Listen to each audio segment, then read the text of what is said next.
tung hem isi aji tiapan nàng cam kimi lipi glen long tha mi tung hem isi aji tiapan nàng cam kimi lipi glen long tha mi tung hem isi aji tiapan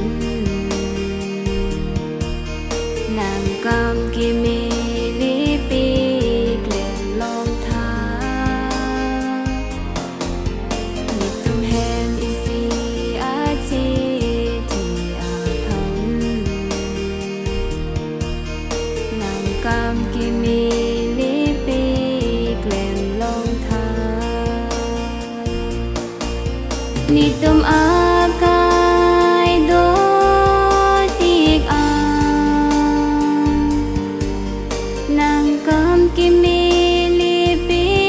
glen long tha hen phu non pe ni tum fan pe glen long tha hen phu non pe ni tum fan pe glen long tha mi tum hem isi aji tiapan nàng cam kimi lipi glen long tha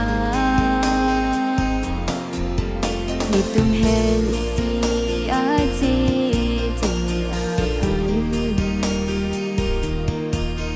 nàng cam kimi lipi glen long tha ni tum akai do tik a nàng cam kimi lipi glen long tha hen phu non pe ni tum fan pe glen long tha hen phu non pe ni tum fan pe glen long tha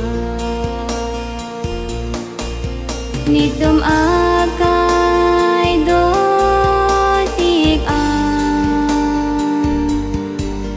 nàng cam kimi lipi glen long tha hen phu non pe ni tum fan pe glen long tha hen phu non pe ni